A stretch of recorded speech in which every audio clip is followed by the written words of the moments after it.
Welcome, Brewer fans, to the Brew Crew Review podcast number 18. Joining me today is Scott Bartell. Hey, Scott. Yo. Vince Serrato. Vince, thanks for tuning in. Absolutely. How's it going, guys? It is Memorial Day weekend, and Chad is unfortunately incapacitated. That's what he texted me when I asked if he could join us this evening. I'm not sure. I didn't even answer the details, so I guess we'll leave that to our listeners' imagination, what that might mean. No. Chad is at Stenny's Vinyl Night. We got a message from him. He's at Stenny's in Milwaukee I believe it's on 2nd and National in Milwaukee, Wisconsin. So he is unable to join us because he prioritized Stenny's. Okay. Well, anyways, listener, it might not seem that way, but he does care about you guys very dearly. Thank you for listening and following us. And at one point, Chad will take the time to call in and be part of this amazing Milwaukee Brewers season. Before we talk about anything, let's start with this. The Milwaukee Brewers started their 10-game homestand this week by going 6-1 on the week since our last full podcast. They've swept the Arizona Diamondbacks at home, and they took 3 of 4 from the New York Mets.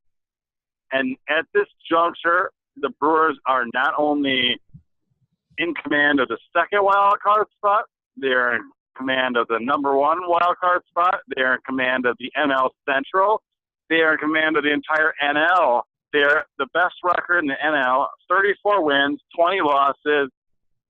Guys, how is this happening? Go. I mean, it's pretty exciting. I know that after the first week of the season, Scott and I were saying that the Brewers still had a chance to be pretty decent, and sure enough, this team is pretty exciting to watch. It seems like we're finally clicking on all cylinders a little bit, guys. Where we're finally getting some offense, and outside of the one loss that we had this week, which was a shutout, against the Mets, it was the offense picking up the pitching and the pitching picking up the offense. It seemed like all facets of the team were clicking. Our bullpen is still doing outstanding, including a couple of great appearances this week from Dan Jennings and of course Josh Hader and boy, it's just been exciting. I don't know what else to say about it other than the fact that right now it's really exciting to be a Brewers fan. Yeah, the bullpen is still absolutely ridiculous. I don't even know. I don't even know how to describe it at this point. I mean, it's kind of like, your starting pitcher gets through 5, and if you have the lead, you're like, all right, well, we should be good. Like, could you ever imagine ever feeling that, much less as a Brewer fan ever feeling like that? And then this particular week, the bats kind of came alive a lot more, and we start hanging a lot of crooked numbers, and all of a sudden this team looks pretty tough.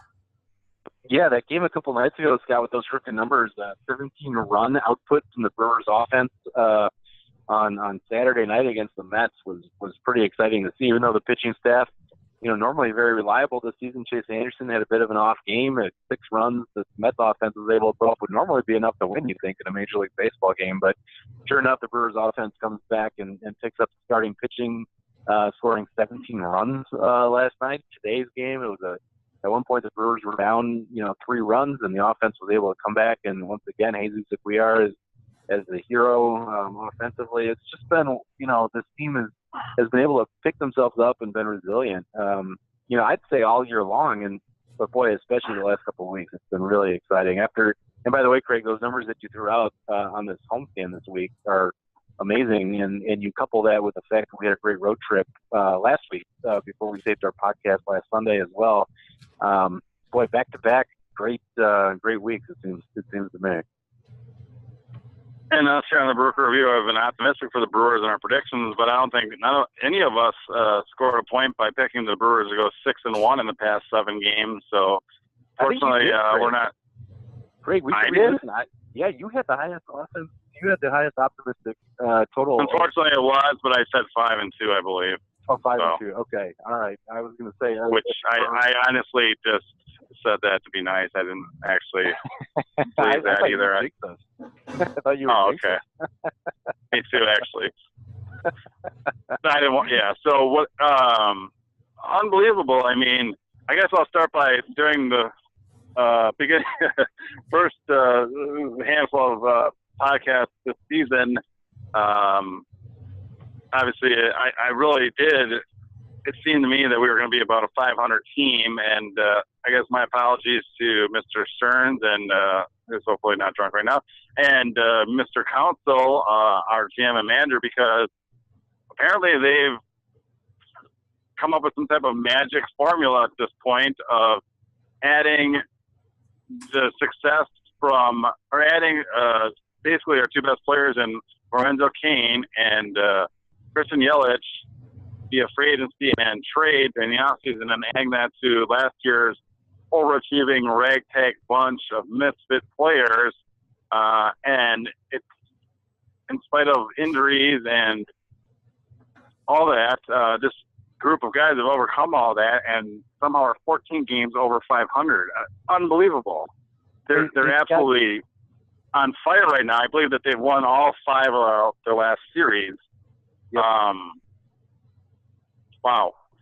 Yeah, Scott, maybe you could have your intern Jasmine, to Craig's point, look up the stats for Kane and Yelich the last couple games. I know that they've been on base an incredible percentage at the time in the last 2 days, maybe even the last 3 days. But boy, Craig, you're definitely right on about that. And it seems like one of the things I think that Stearns is doing that is really interesting to me, and I'm sure that Craig Council has a hand in this too, is they're really utilizing the 40-man roster, I think, better than any time I've ever seen in Brewers history. And by that I mean that, we're making a lot of moves on the transaction front, and it's really interesting. But we saw it just this past couple of days where we had Adrian Hauser was just called up, for instance. I think it was Friday night. He pitched a couple innings on Saturday, and then he gets sent down before the game today and is replaced by Jacob Barnes.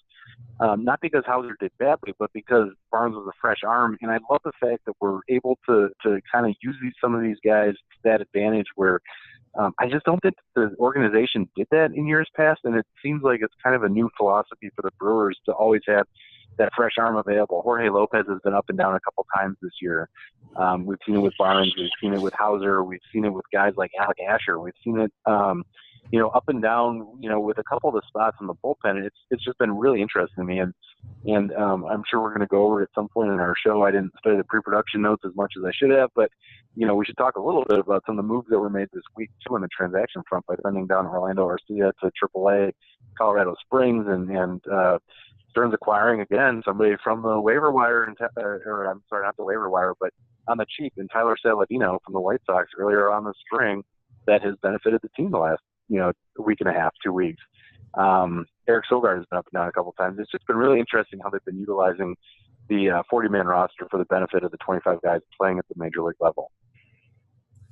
Yeah, I think a lot of times we would just be like for example, I mean, you mentioned Arcia, or I guess to a lesser extent, you could also, when you're talking about moves like that, when we just grab Kratz from the Yankees and he comes over here and homers, of course, in his first game because that's what they do. But just to be able to see a guy like Arcia, you look at it and he's obviously struggling. He's struggling offensively. And the Brewers in years past, they'd kind of be like, oh, well, let's just let him work through his struggles. You need at-bats to do that. And you do need at-bats to do that, but not at the major league level. So we're going to send you down because this is an important game. Every game's important. And we're going to continue to churn the bottom of the roster and keep those fresh arms out there. And that's really, as you say, it's just a great idea.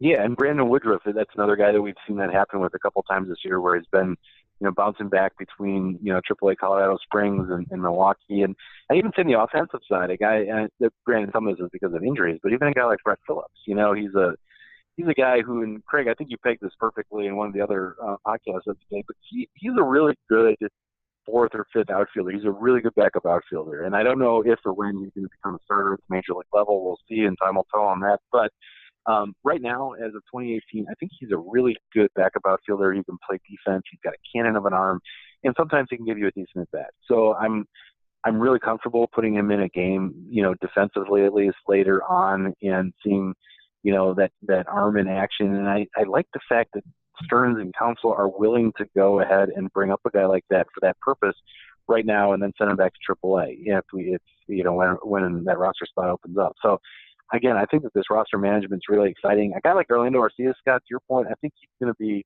a really good major league shortstop still. I have a lot of faith in Arcia, and I think his bat will be better than what we saw at least this year, where he's batting around 200. I think last year's Arcia is a little bit more realistic than what we're going to see out of him in the future, and maybe if we can get 260 out of him and great defense, I'm fine with that. But that being said, to get him a couple weeks worth of at bats probably in AAA, I think it's a good move on a very contending team when you've got a guy.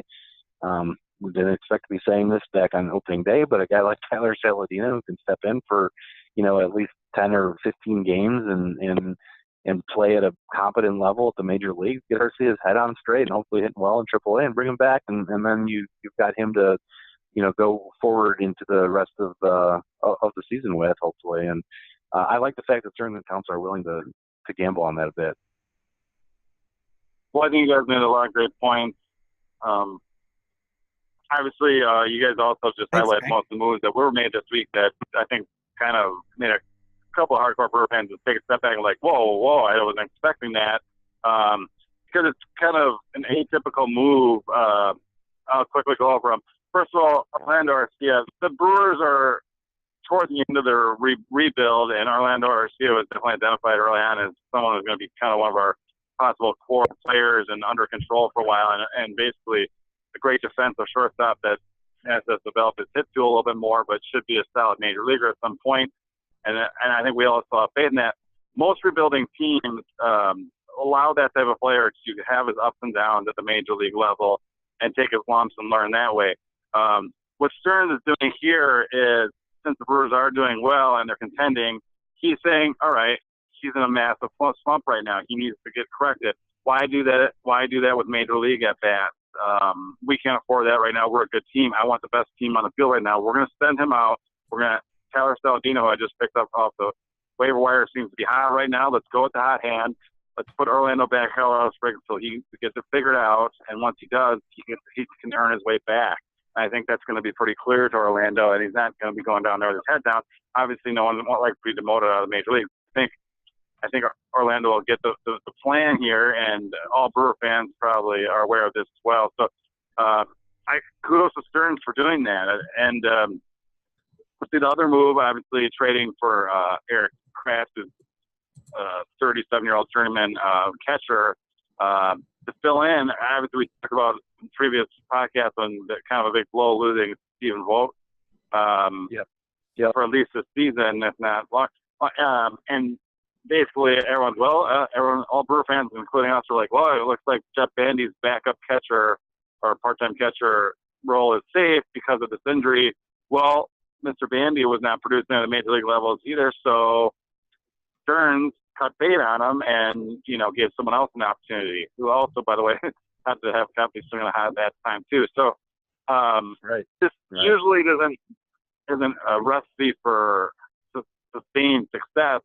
However, I like that the way Stearns is basically telling guys, you need to produce at the major league level or else you're not going to be here, regardless of injuries to others, regardless of regardless of whether or not we don't have a hot prospect to bring up to replace you or not, if it's just a journeyman or if I have to trade for someone that no one else wants, if they can replace you and do better than you, then you have to be watching your back. It really does, I think, help motivate guys to produce at the major league level, for sure. And getting back to the term, go ahead. I was just going to say one other thing too. I think we got to give Stearns a lot of credit for, and I think a few of us, including myself, were a little skeptical, on opening day. But to be able to finagle the roster essentially to continue to create a space for Jesus Aguilar, I really believe that Jesus Aguilar has proven himself to be, I would say, one of our most valuable guys this season, and it's just incredible to see what he's been able to do when given a longer playing opportunity. And for a lot of teams, I think they would have seen, that spring training situation play out. You've got teams already established at first base. You've got Braun is sort of, in a weird way, the odd man out in the outfield, and you want to get him some reps at first base. You've got Aguilar, who is a pinch hitter off the bench last season, essentially. And then you've got G-Man Choi, and somehow he found a way to keep all four within the organization, and all four have gotten major league reps this year. And we are, and to me, has just stepped up incredibly. So I'd like to give Stearns and Council some credit where I think credit is due, and that's just keeping Jesus Aguiar in the organization going into the season. You know what? I might take that one step further too, and say that I think right now, I mean, obviously, I'm not in the clubhouse every day, but I think he actually is emerging as the clubhouse leader. I thought maybe it could be like I guess I never really thought that Braun was a clubhouse leader as long as he's been here most tenured. I just never saw him that way. But I think that maybe Sean Yelich might wind up being that in the future. But right now, I really think it's Aguiar's clubhouse. I think he's really motivating the team, and I think when Thames gets back, it's going to be him as well. So it's going to be interesting. Yeah, Scotty, I couldn't agree. I'd throw Lorenzo Cain in that mix as well as a team leader. But yeah, definitely, Jesus Aguiar is a guy that you can tell that he's very popular with his teammates, and popularity should not be the judge of who stays and goes on a major league roster. But that being said, if the guy has got talent and leadership abilities, it really is an amazing guy or personality that you want to keep around a team. And I think you're right about Braun. I never viewed him as much of a team leader. I think he's an incredibly talented guy, and he's obviously had huge moments for this franchise and organization over the past. He still has value to me. But as far as a team leader goes, I think you're right. I think to me it's Kane, Shaw, and Aguiar, and maybe Yelich at some point or on some level as well. But yeah, definitely. Aguiar to me has proven himself in some weird ways to be the most valuable Brewer so far this year. Yeah, and you guys touched on a great point about I know that when Stearns came out with his opening day 2018, or I should say Stearns and Council, but basically a 25-man roster. We looked at it, and there were, with Braun rumored to be the new first baseman, along with Thames. We literally started with like 4 first basemen on our roster, and we were expecting, no one was expecting that, and everyone I think did a double take. And the opening day lineup seemed like, that there was an assignment for the young GM to get his 25-man in, and he forgot about it or overslept when the assignment was due, and he just quickly wrote it on a napkin or something and threw it over to, to submit it. And we're like, what is this? But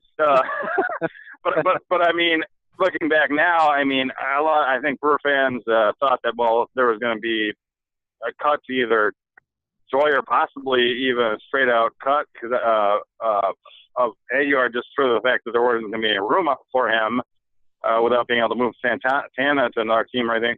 And so the fact that we were able to keep him on, I mean, there was guys, not only were we thought, hey, we're going to cut Jesus, not only did we think Jesus might get cut, we thought that there might even be a possibility that no other team would pick him up because of the fact that there were so many other unemployed first basemen. If you just think of the unemployed at the beginning of the season, former Brewer first baseman, it was staggering. You had Mark Reynolds without a job. You had Adam Lind, I think, without a job. You had Chris Carter without a job, and at the time. And so you're like, well, just add him to the mix, and wow, too bad because he's got a great bat.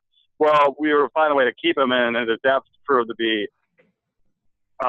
great. I mean, and now he's got 9 home runs. I believe he's one of the best, most productive middle lineup hitters on our team here a month and a half into the season. So just unbelievable. So I think that's where I really want to start to give credit. If you look at this again, outside of a couple, really good players in Kane, Yelich, and I'm not even going to add Braun into that right now. He just cannot stay on the field. But outside of those guys, the rest of our team are just basically a bunch of ragtag guys that didn't have playing time in other organizations.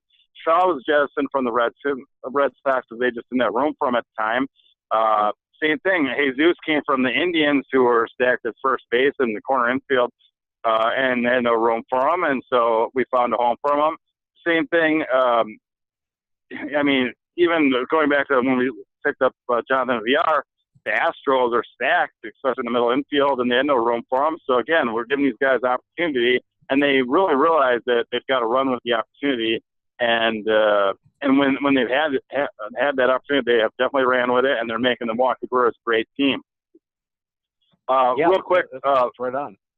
And I'll let you guys chime in some more. Just taking a step back and looking at, well, we really have, in my opinion, not an overly talented baseball club right now, especially with, Thames and Braun hardly ever in the lineup.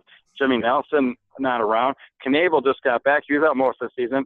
We touched on this before, but we really, outside of an unbelievable bullpen, there's been very, I take a look back at, like, how are we 14 games over 500? And the more I think about it, this is the only thing. It really comes back to Stearns building the depth. The fact that he kept the depth in Santana and all these guys that we just mentioned are on the opening day, 25-man. He kept that depth on the offensive side in particular and built an amazing bullpen, apparently. On top of that, and gave even his freedom signing Chacin, who I criticized at the beginning of the year, turned out to look like one of the better bargains for the way he's pitched. And so you got to give Stearns tons of credit for that. And on top of that, there's just got to be something magical that Craig Counsell's doing too. Kudos to his in-game management is just awesome. I mean, after going through years of like Ned Yost type in-game management and bullpen management and all that stuff, to see what Counsell's doing is just a breath of fresh air. Yeah, Craig, I tend to agree, and I think that kind of that overall sort of Stearns Counsell philosophy, we're also seeing it in the bullpen and bullpen usage, and it's really interesting to me how the team is using a guy like Josh Hader, who has been so lights out this whole season, and using him and not being afraid to use him for 2 or even 3 innings, and playing matchups a little bit more. And Jeremy Jeffers coming in and pitching 2 innings or coming in at a key moment in the game. It seems like that plays very much into the whole every game is important philosophy. And I'm wondering if the Brewers, and maybe Stearns and Counsell had this mentality before, but I think that last year when we missed the playoffs by 1 game, we were eliminated for the second wild card in that last weekend of the year, and the Rockies ended up taking it from us. In one other game, goes differently in the course of a 162-game season, and the Brewers are at least tied for the second wild card, or 2 games go differently, and all of a sudden we're in the playoffs. And I'm wondering if that really kind of picked something up with the organization that said, every game is truly important. I don't see as many of the we joked about it, I think, on the set going back to 2004 with Ned Yost, where we had the Sunday lineups. And I know that we still have a little bit of that because, it's a long season. Guys do need a day off here and there. But I don't see us ever with a completely uncompetitive or non-competitive starting lineup going into games. And I think it's kind of this new philosophy. And again, it goes back to the 25-man, 40-man roster management, and it goes back to a lot of these factors, but and bullpen usage. And I just see that as being a little bit different this year as compared to other years. Well, and even look at a couple of these games in that Mets series where the Mets get out to a quick early lead. And, there's so many times when we would just say, okay, so here's what we're going to do. We're going to completely punt today, and we're going to throw somebody out there to get absolutely shelled, but we're going to have to get like 3-4 innings out of him at least. And then, that way we don't fry the bullpen. And basically Stearns' approach is, well, we don't have to fry the bullpen. We can just send someone down and get a new arm. You don't have to punt today. And sure enough, on some, obviously on a few of these games, we're coming back and winning them. And those are huge. I mean, and the bullpen's not fried. In fact, I should probably look back year to year or whatever. But I would say that so far this year, we've used our bullpen probably just as much as I can remember in the last 10 years. And having said that, I've never actually said, oh boy, we really need a really long start out of this starting pitcher today because our bullpen's fried. It doesn't happen. It's not set up that way. That's right. That's a great point, Scott. And I'm going to go so far as to say that the last 2 games, and again, we're taping this on Sunday night, and I'm going to go as far as to say that the last 2 games that in seasons past that the Brewers probably would have lost, and for a variety of reasons. But, you look at yesterday, we started off in a pretty big deficit with our best pitcher on the mound, Chase Anderson, and he got hit hard yesterday. And, every starting pitcher is going to have games like that. And yet we didn't throw in the towel. We were able to continue on and ended up scoring 17 runs. Today's game, I think you could say, is the same thing. We came back from a 3-run deficit after Chassin got hit hard. I think it was the second inning or the third inning today. He got hit a little bit, and again, I think it's a skillful in-game managing. I think it's not punting on certain games, and it's really led to different results. Imagine if we would have lost 3 out of 4 games to the Mets this weekend instead of 1. We'd be having a completely different conversation right now. Yeah, exactly. And I was thinking about that. Like, even when we were saying before, like, if you're the Mets and you get out of here with a 2-2 split, you got to be pretty happy, actually. Like, you go on the road and, like, to be able to get this last game, and, that's pretty awesome. And then all of a sudden, we come clawing back, and next thing you know, man, 3 out of 4. That sounds a lot worse than a 2-2 split. I mean, it's a pretty rough swing. So now that's exactly right. And let me throw out one other thing too. What is the last Brewers team that you remember before 2018 that you felt was truly never out of a game? And I guess that to spoil my answer, I really believe that this year you really can never count this offense out. I mean, we've had a couple funky series, and obviously we need to play better against the Cubs going forward. But that being said, like I really don't think that we're ever truly out of a game. And to see, again, these last 2 games have been really eye-opening to me, and just the tenacity of the offense and the tenacity of this team in general is they just don't quit. And I really, really like that about the 2018 Brewers, obviously. It's a great thing, and I just don't know. I don't know if you guys can think of another year, maybe 2011, when you felt like that. But for me, at least, it's been at least that long since I felt like if we're watching a Brewers team that's down 6-3, I think in the last 5 years we would have assumed that we were losing that game, and I definitely don't feel that way this year. Yeah, and I guess I'm going to give credit to Council on this again. I mean, I would say I think it's just the loose clubhouse or whatever you want. I mean, and it's like an intangible you really can't quantify. But I'll just say that I think these guys love playing together, and I don't think that when they're down, they're like, okay, well, this game's over. Let's start playing for tomorrow or something.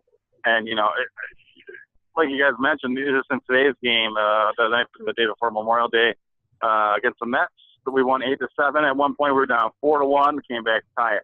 We were down 6-4, where we came back, tied it, took the lead. We held on to the lead because of our awesome bullpen. It's amazing. I mean, Josh Hader, I think the Brewers are 19-0 when Josh Hader pitches. Wow. I mean, basically, if Josh Hader is in the game, it's over, guys. Like, the other team has no chance. I mean, he's amazing. So, and he's definitely our all-star so far, and the shining, probably one of the most valuable players in the league. I'm going to go far as say, here's something I was going to say for a future Rap 9 or whatever, but let me just throw it out there right now. If you guys had to guess, do you think Josh Hader is going to lead the entire Milwaukee Brewers in strikeouts, including all of our starters? He is right now.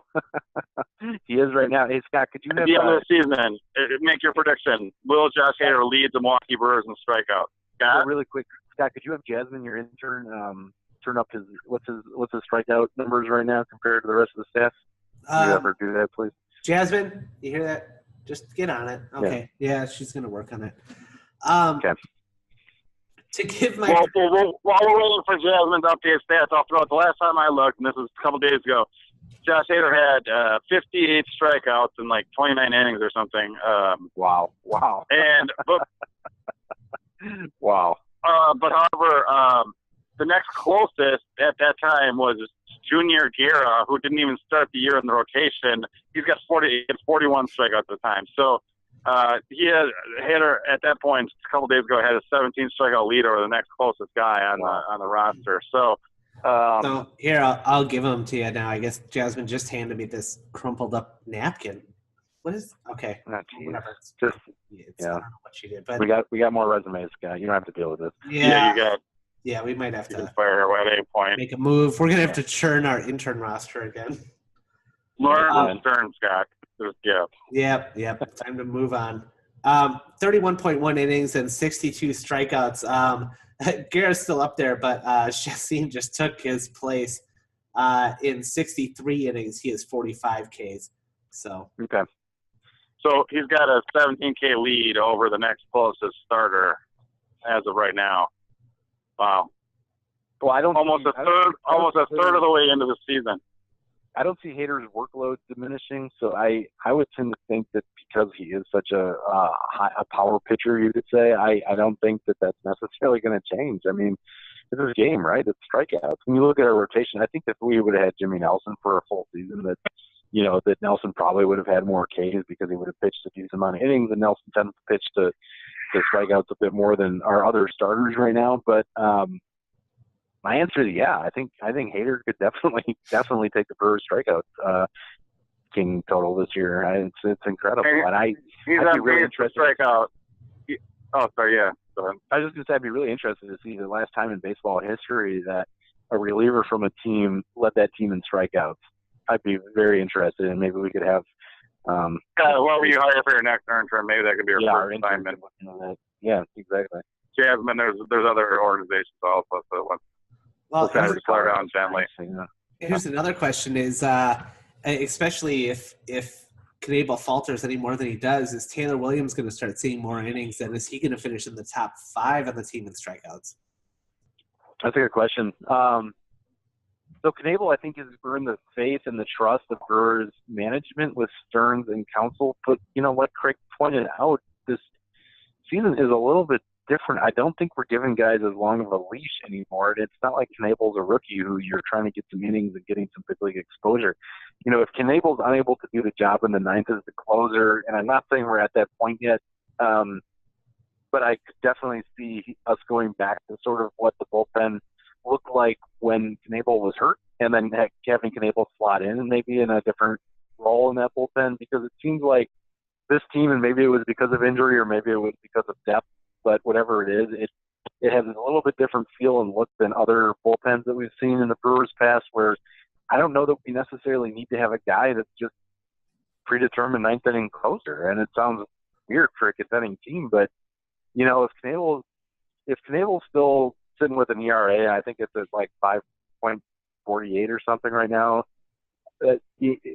you're not going to necessarily keep him in that role. You could use him in other valuable situations, and I think his curveball is still one of the best in the National League, and I think he'll strike guys out, and he can still pitch in ways that can be incredibly valuable. But if you're trying to keep him out of some of those high leverage situations, I could definitely see us going with another rotation mix in that ninth inning role, whether it's Jeremy Jeffers, whether it's Matt Albers, whether it's Dan Jennings if you got a couple lefties coming up, whether it's Knebel or whether it's Josh Hader. We've got guys who have some closing experience or who have stuff to strike guys out or to pitch to less contact in the ninth inning. So who knows what's going to happen going forward.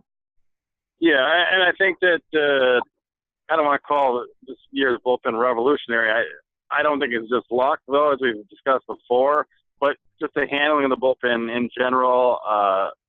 Again, I've been proven wrong. I originally didn't like how counsel was handling the bullpen at the beginning of the season, but apparently it's working famously. So you're right, Vince. Knebel has, I think he's got to kind of still get his legs under him. He's been back from a pretty long delay, but if he continues to struggle, what you're saying is definitely going to be true. I don't think Stearns will promote him to AAA or anything like that, but I think that he would put him in a lower level as well until he gets back on track or something like that, because we have so many other options to turn to. Not just Hader will probably stay in his role when we need him type of thing, but in particular, Jeffers, or like you mentioned, Albers, anyone can step in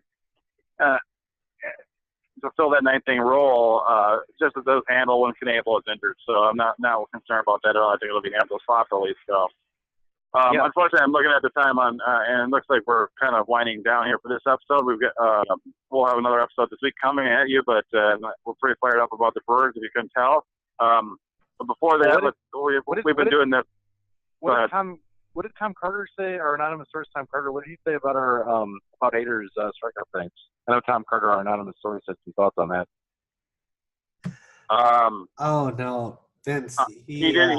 He said that he thinks that Hader's strikeout rate / usage will go down a little bit as the season wears on, and he predicts that he will not end up the season as the first K leader. But I think I'm going to disagree with Tom EC on this one. Yeah, no, our anonymous source, Tom Carter, is usually, right about stuff. He's nice. He works for the Brewers and give us some inside info, so it's nice.